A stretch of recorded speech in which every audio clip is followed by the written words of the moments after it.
जी बिस्मिल्लाहिर्रहमानिर्रहीम। मैं आमिर मुग़ल बोल रहा हूँ और आप मेरा यूट्यूब चैनल देख रहे हैं। बदकिस्मती से एक दिन पहले ये वाक़या हुआ कि एक टॉक शो में जावेद चौधरी के तहरीक इंसाफ के रहनुमा शेर अफजल मरवत एडवोकेट और अफनानुल्लाह जो है उनका आपस में झगड़ा हुआ जो नून लीग के हैं।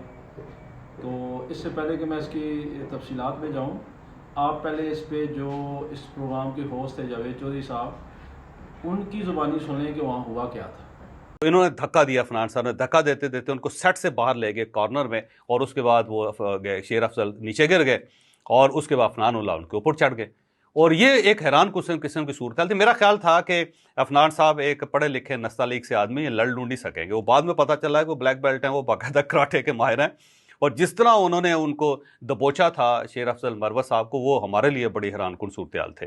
क्योंकि हमारा ख्याल था कि ठीक है, अगर एक बंदे ने बदतमीजी की, दूसरा इस किस्म का रिएक्शन नहीं जाहिर करेगा, हमारे लिए वो रिएक्शन भी बड़ा हैरानकुन था। बहरहाल अब वहाँ पे सीन ये था कि एक कॉर्नर है जिसके अंदर शेर अफजल मरवत साहब नीचे गिरे हुए हैं और अफनानुल्लाह उसके ऊपर चढ़े हुए हैं और उनको दे मौका दे कोनी और मारी जा रहे हैं, और वो नीचे से गालियां दी जा रहे हैं। वो उनका हाथ पकड़ रहे हैं, नीचे से वो भी फेंटा लगाने की कोशिश कर रहा है, लेकिन वो अफनानुल्लाह ने जकड़ लिया उसको मुकम्मल तौर पर।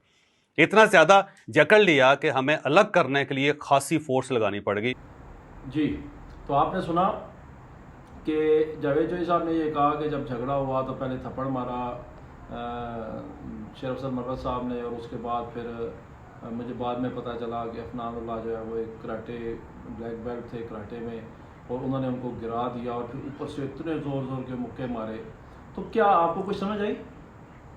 ये शख्स जिसके सामने झगड़ा हुआ, इसको ये चाहिए था कि इस झगड़े को कंडेम करता, इस ना शेर अफजल मरवत साहब की तारीफ़ करता और ना अफनान की तारीफ़ करता, और इसका सिंपल इतना बयान बनता था कि दोनों ने एक दूसरे को मारा और नीचे गिर गए और दोनों एक दूसरे को मारते रहे। लेकिन इसने पूरे मुल्क में ये बहस छेड़ी कि शेर अफजल मरवत नीचे गिर गया और वो उसको ऊपर से मारता रहा। इसका मकसद क्या है? इस शख्स को अगर आप फॉलो करें जावेद चौधरी को, तो ये हमेशा कंट्रोवर्सी क्रिएट करता है, कंट्रोवर्शियल बातें करता है और उसके बाद उसका लुत्फ उठाता है। और इसके वो एक बहुत करीबी जानने वाले ने मुझे बताया एक दिन कि कहता है मैंने इससे पूछा तुम इस किस्म की बातें क्यों करते होते हो, अक्सर तुम्हारी बातें जो हैं उनसे कंट्रोवर्सी क्रिएट होती है और उस पर लोग इशू बना लेते हैं। तो वो कहने लगा कि जावेद चौधरी ने मुझे खुद बताया कि मैं जानबूझ के ये ऐसी बातें ऐसी हरकतें करता हूँ ताकि लोगों की अटेंशन मेरी तरफ डाइवर्ट हो। तो ये बड़ा घटिया बड़ा भोंडा तरीका है लोगों की अटेंशन अपनी तरफ डाइवर्ट करने का। पिछले दिनों इन्होंने आपने सुना होगा कि सहाफ़त छोड़ के हिकमत भी शुरू कर दी थी और वो कोई मर्दाना क़ुव्वत मजबूत करने के कोई तरीके भी बता रहे थे। आप इस शख्स की अगर क्रेडिबिलिटी देखें, हमेशा ये आपको बातल के साथ खड़ा नज़र आता है, हमेशा ये आपको झूठ के साथ खड़ा नज़र आता है, हमेशा ये आपको ज़ालिमों के साथ खड़ा नज़र आता है, हमेशा ये झूठों की, बेईमानों की, ताकतवरों की, ज़ालिमों की वकालत करता हुआ नज़र आता है और अवाम को डराता हुआ नज़र आता है। अभी एक सर्वे आया कि एस्टेब्लिशमेंट या पाक फौज की जो है वो मकबूलियत 88% है। वैसे तो वो सर्वे ही कोई अजीब सा है, लेकिन चले 88% नहीं, हम तो कहते हैं 100% होनी चाहिए। मुल्क की सलामती का इदारा है पाक फ़ौज जो है वो मुल्क के लिए, किसी भी मुल्क के लिए फ़ौज बड़ी ज़रूरी होती है। तो इसने उस सर्वे से क्या निकाला कि हमारी फ़ौज बज़ाहिर निगरान हुकूमत के पीछे रह के या इससे पहले PDM के पीछे रह के जो मुल्क में चला रही थी पॉलिसियाँ, इसके बकौल जावेद चौधरी के बकौल आवाम का उस पर एतमाद का इजहार है कि इसी तरह फ़ौज को ये चलाना चाहिए। तो दूसरे लफ्ज़ों में ये फ़ौज को बदनाम ही कर रहे हैं कि इन सब के पीछे जो सिस्टम है ये फ़ौज चला रही है और जो जितना भी फेलियर है उसके बावजूद आवाम इनसे बहुत खुश है और 88% लोग इनसे बड़े खुश हैं। ये जावेद चौधरी ने सर्वे से साबित करने की कोशिश की है।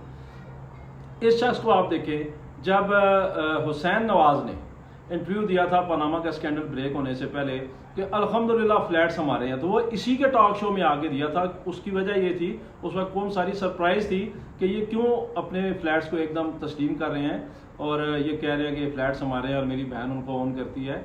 उसकी वजह यह है कि इनको पता था, उमर चीमा उनका नुमाइंदा था पनामा पेपर्स का पाकिस्तान में जो इसको इन्वेस्टिगेट कर रहे थे, उसके ज़रिए इनको पता चल गया। तो उन्होंने वो एक टॉक शो मैनेज किया ताकि इससे पहले कि कोई प्रूफ सामने आ जाए कि वो फ्लैट्स हमारे हैं, हम खुद उसको एडमिट कर लेते हैं। तो इसने वहाँ भी इस माफिया को फैसिलिटेट किया था, जिसको अदालत ने सिसिलियन माफिया का नाम दिया है।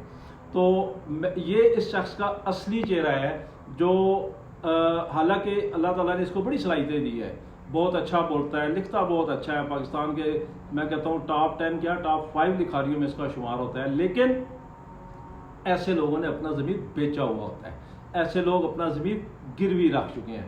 तो जावेद चौधरी साहब, मैं आपको इस आवाम की तरफ से पैगाम देना चाहता हूँ कि जिस्म फरोश, इस्मत फरोश इतना गिरा हुआ और घटिया नहीं होता, कलम फरोश इतना गिरा हुआ और घटिया होता है।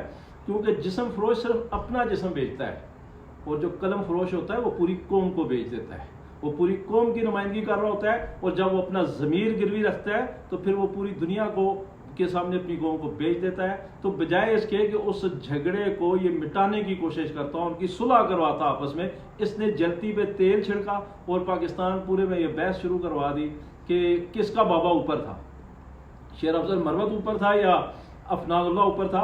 और वैसे इंतहा का बदतमीज़ आदमी है अफनानुल्लाह। मेरे साथ भी इसने एक टॉक शो किया था 2021 में, शायद हाँ 2021 में किया था, ब्लू एरिया में, रॉयल टीवी पे। और वो भी इसने मेरे साथ जब झगड़ा किया, उसने बदतमीजी की खान साहब के साथ, और जब झगड़ा होने लगा खान साहब के बारे में तो टॉक शो रोक दिया था, और फिर वो टॉक शो ऑन एयर ही नहीं किया गया था, और रिकॉर्ड हो रहा था। तो ये शख्स शुरू से बदतमीजी करता है, ये कुछ साइको पेशेंट है, पता नहीं इसने PhD कहाँ से कर ली है।